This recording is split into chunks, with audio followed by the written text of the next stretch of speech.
Good morning. Thank you for joining us. Today is Wednesday, August 17th, 2022, for the regular scheduled Board of County Commissioners Zoning and Comprehensive Hearing. Please stand for the Pledge of Allegiance for our great country. And we got our flags back. Pledge allegiance to the flag of the United States of America and to the republic for which it stands, one nation, under God, indivisible, with liberty and justice for all.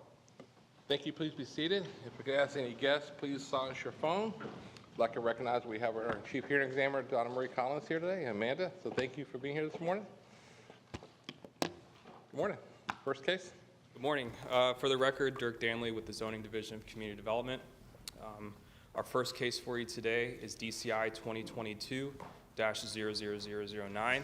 The case name is Golden Palms Motor Coach Estates. The request is to rezone 4 platted lots from residential plan development to recreational vehicle plan development to allow an additional RV lot within the existing RV park. The hearing examiner recommended approval with conditions, and there were no participants of record. Any questions for staff at this time? I do like to make a note, Commissioner Sandali is required to meet this morning to the Lee County Elections Office for canvassing, so he's not going to be joining this morning. So we do have a quorum, though. Any questions for staff regarding this case? We have no public comment. Any direction from the board? Gladly will make a recommendation for approval with the hearing examiner's conditions. I'll second it. We have a motion from Commissioner Wayne, second from Commissioner Greenwell. Any other discussion? Any objection? Motion carries. Next case. The second case before you today is Brightwater RPD. It's DCI 2021-12. This was formerly known as Stony Brook North. The applicant seeks to amend an existing residential plan development to amend the master concept plan schedule of uses, including reconfiguring development tracts, relocating dwelling units internal to the development, to allow townhouse as a permitted use, to include the Brightwater Country Club as a definition and a proposed use, to increase the dwelling units to 1,475, and to convert 590 single-family dwelling units to senior adult housing, to incorporate voluntary enhancements, and to allow fill material to cross Pritchett Parkway. Just wanted to make a note from staff that in the hearing examiner's remarks, there was a discussion on a reduction in the development intensity from 1,500 dwelling units to 1,475. The applicant originally requested 225 additional dwelling units. That reduction, or there was a reduction in the rebuttal down to 200 dwelling units. So the applicant is seeking 1,475 and not 1,500. There were 6 participants of record, and the hearing examiner did recommend approval with conditions. And staff and the applicant are here with any questions that you have. Great. Any questions for staff at this time on this case? I do have a question. Is there any provisions at the intersection of Pritchard Parkway and Bay Shore? Is there any provisions in this at all to deal with any of the additional traffic? Right, so there's a little bit of history on that, but the way that the conditions are structured right now and staff in the hearing examiner's remarks are to provide ongoing coordination to address that issue. There's a stipulation on existing development orders that improvements need to be made.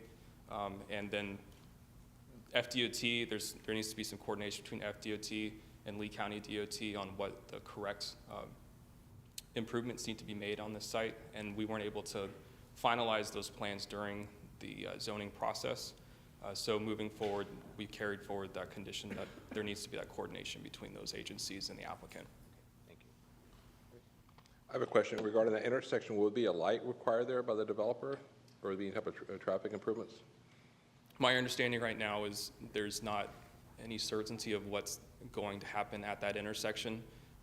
Lee County DOT and FDOT are still working out what improvements need to be made at that site.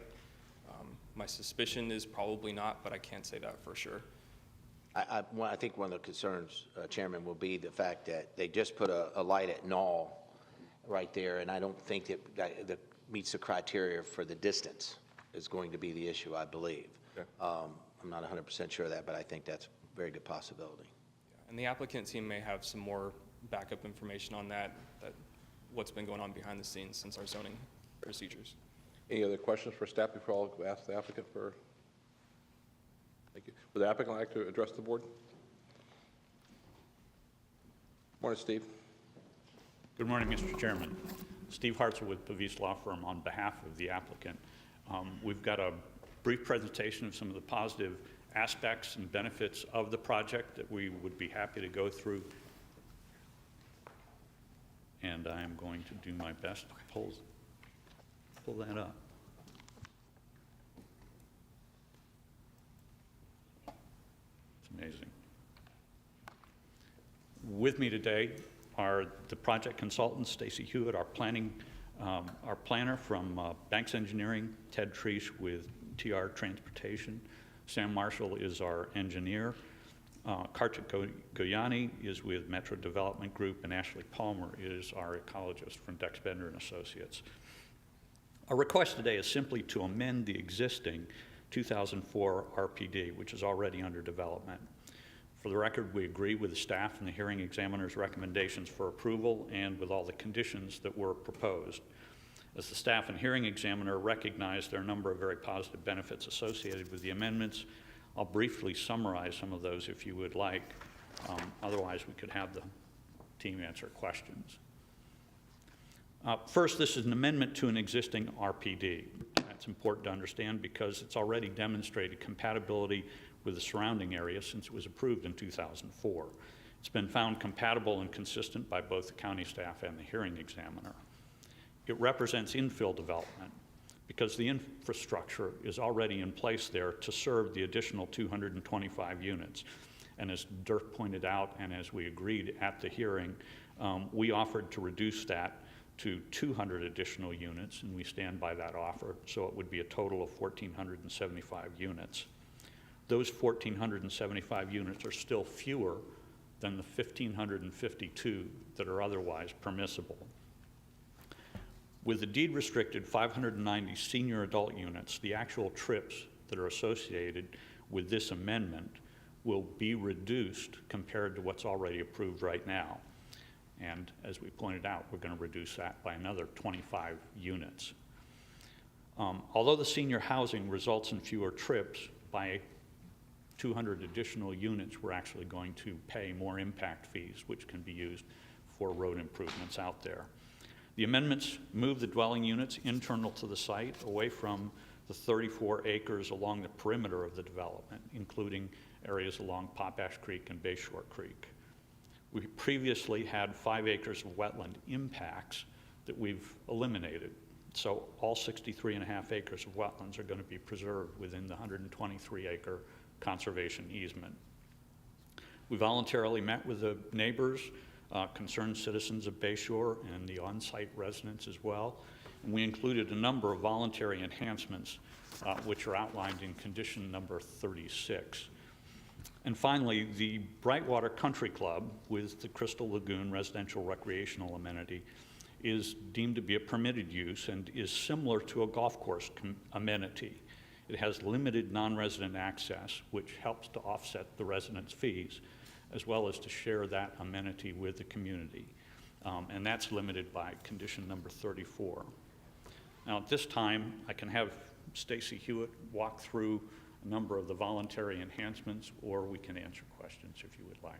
Any questions for the applicant? No? Great, thank you very much. Okay, good. We're going to call public comment. Or you have another presentation, or no? Okay. Public comment, Steve Fox, the first participant. Steve Fox. The next one is Ganda Gata, G-U-T-T-A. Debbie Jackal. Debbie? Can I go after Shelley? I have to read something for Shelley. Sure. Don Koniski. K-O-N-I-C-S-K-I. Stephanie Smith. Good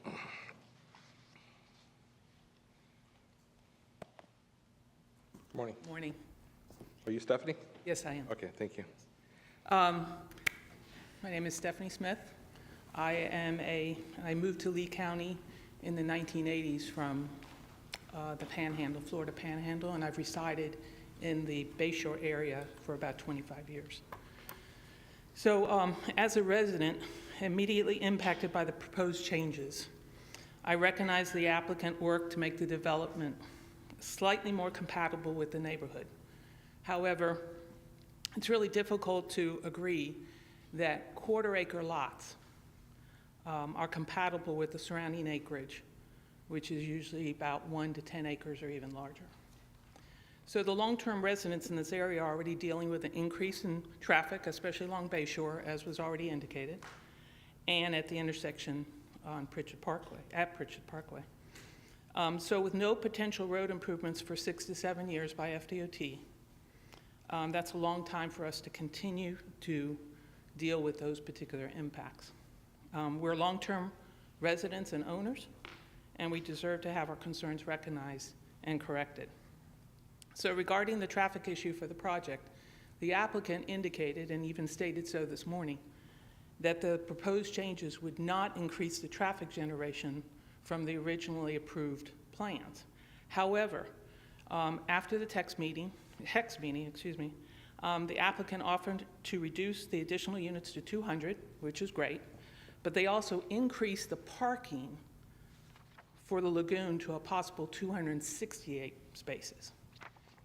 The issue I have is that the traffic impact statement that was provided to the county was never amended to reflect these two changes. So we have no way of knowing, and I'm not disagreeing that their numbers aren't correct, but it would be nice to be able to see that corrected statement so that we could verify that there are no additional impacts from these 200 units and from the additional parking spaces at the Lagoon. In addition, my concern is also regarding the 55-plus units. So I'm 55-plus, and I work, and I do just as many traffic movements as I did, continue to do. And when I retire, I understand that I probably won't. But we have no way of knowing that those 55-plus units are going to be actually occupied by 55-plus. They can be owned by whomever, but if they're occupied by the owner's children or grandchildren, whomever, that trip generation is going to not reflect accurately with what is indicated in the model. So I have some concerns that we need to enforce some homeowner documents or have some homeowner documents revised or amended to reflect that, they can't be sold to, or if they are sold, that they, remain 55 plus, the residents remain 55 plus, that they're not used for Airbnb, things of that nature that would increase the traffic. So my recommendation and my request this morning is, one, that you have the traffic impact statement amended to reflect the 200 units plus the 268 parking spaces and demonstrate that the traffic generation is equal to or less than what was originally approved. And that the homeowner documents be amended to reflect that, the homeowner association has to verify that the occupants are actually 55 plus. I think we heard your Oh, I'm time sorry. up, so the red light came on. So Oh, I'm sorry. Okay. So that's my request. Thank you, though, for your. Thank you very much. Thank you for your comments. The next speaker is Shelley Turig. After Shelley, Debbie again. Stephanie, yeah. Yeah, she sent me an email stating, because she went to the hearing examiner, if you need the email, that I have permission to speak for her. Wait a second, so Debbie, who are you speaking for? Shelley Trorig. No, you cannot do that. That's why I called her name. You could. Well, she went to the hearing examiner. I have the transcript from the hearing examiner and got the 3 minutes out of there that she wanted me to. I'm just trying to follow the rules here. County Attorney, can you advise if she could speak on behalf of somebody else that was a participant? She is not permitted to speak on behalf of anybody else. She can speak on her own behalf as a public participant. If she wants to yield some of her time to address the same comments that the individual made, if in fact Ms. Jacko also made those comments, because we need to stick to the record that this participant had. Okay. Debbie, did you hear that? I heard it. Thank you. Anthony, Okay, just let me time get off. myself organized here a second.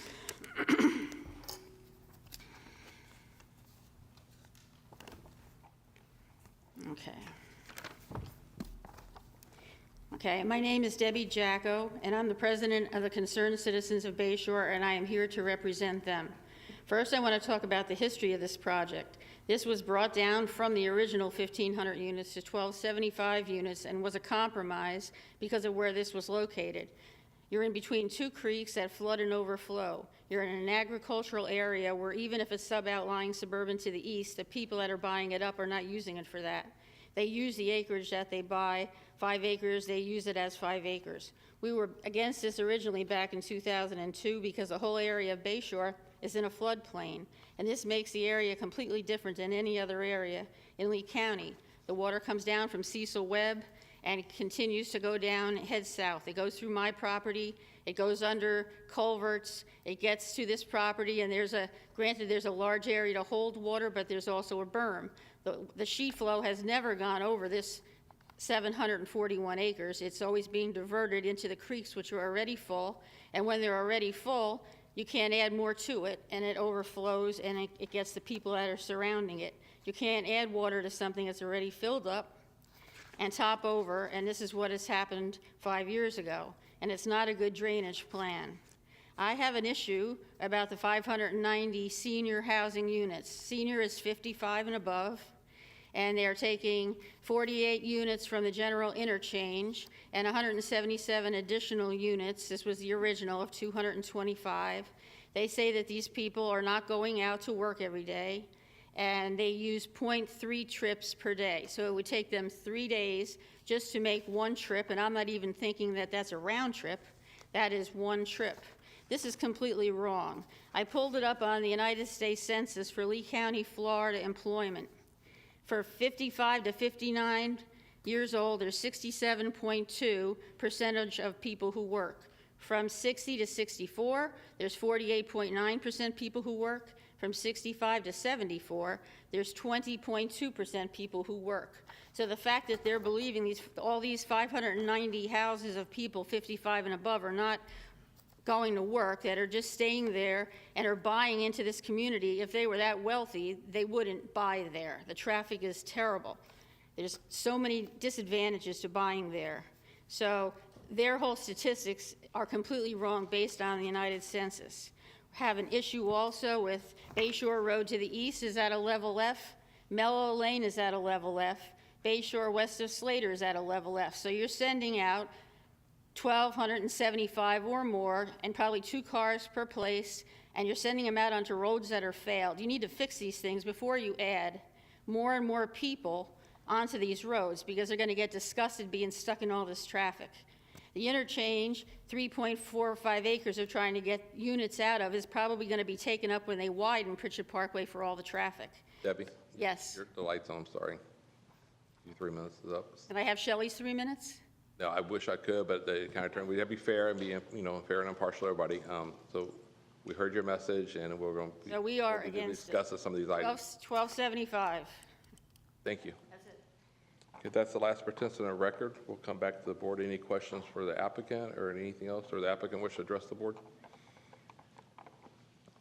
Regarding some of the things that were brought up as far as the occupants of the 55 and over, or traffic impact study, or the water management plan?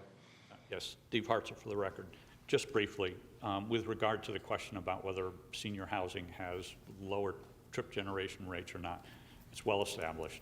Senior housing does have lower trip generation rates. The ITE manual has established that and has for years. So Ted Treese is here and he can give you, great detail about that, but I won't go into it.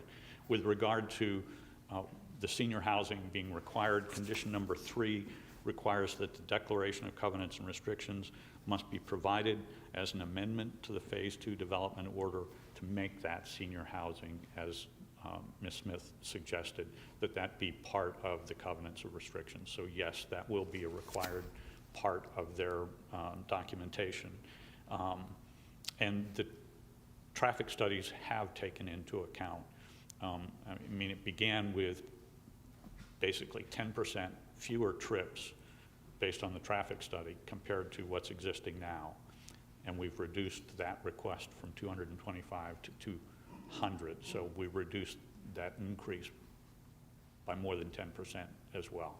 We would submit to you that as the hearing examiner and your staff have found, this is consistent with a comprehensive plan, compatible with the community, and makes sense in terms of what we need in terms of infill development here. Thank you very much. Happy to answer Any any questions for the applicant regarding the case? Nope. Okay. Thank you. Thank you very much. Come back to the board for any discussions or motion.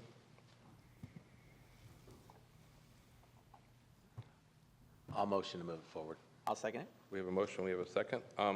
If I just want to say, we heard everybody's concerns here. I just want to say a couple things. I think maybe the developer, is maybe looking at the 55 number for not just for traffic reasons. I think they're also looking from a marketing standpoint. I think a lot of the concerns we hear are these zoning cases is people are concerned about noise, quality of life, activity, crime. I think they're probably looking at maybe trying to market this towards a different level of customer where you wouldn't have some of those issues. So I take it from both ways. It's not just traffic, but also for quality of life issues. So glad to see some of those units being dedicated, deeded for that type of lifestyle. And we have a very diverse community in that part of North Fort Myers. There's a lot of retirees live in that area, and I think that this is that's one of the reasons is for the marketing of this. So okay, I think we have a motion and a second. Any other discussions? Any objections? Motion carries. Next case.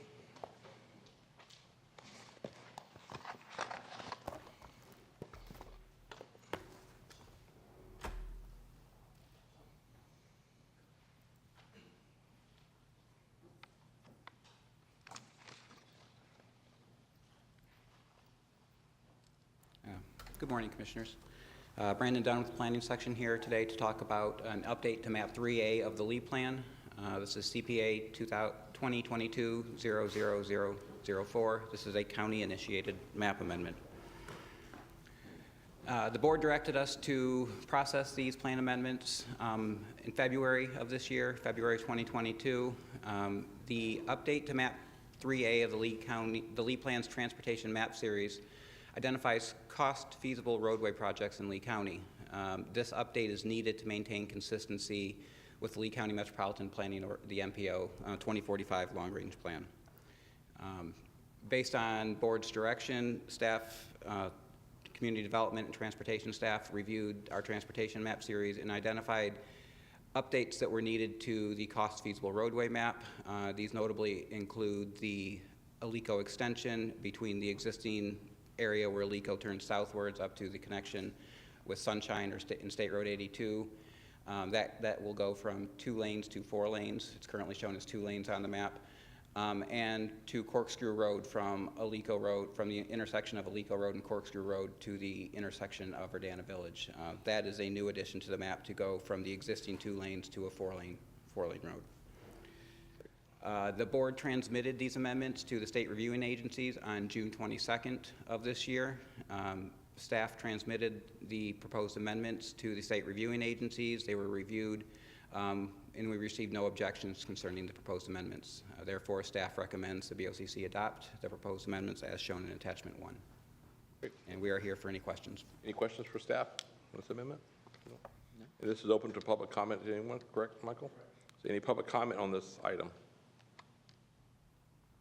We'll come back to the board for. Move the item. Second. We have a motion by Commissioner Wayne. We have a second by Commissioner Hammond. Any objections? No objection. Motion carries. Thank you. Owl Creek. The Owl Creek amendment there was a request for continuance from the Oh, yes, applicant. that's right. It includes both the CPA cases, CPA 2020-04 and CPA 2020-05, as well as DCI 2021-11. The applicant is here if you have further questions about that. Michael, do we need a motion for the continuance? Yes, sir. The request is till the next board meeting at September 7th at 9:30. Great. I'll move the continuance as requested. Okay. We have a motion and Commissioner Greenwell a second. Any public comment on the continuance? Come back to the board. Any objection? No objection. Motion carries. Thank you. And that is the end of the agenda.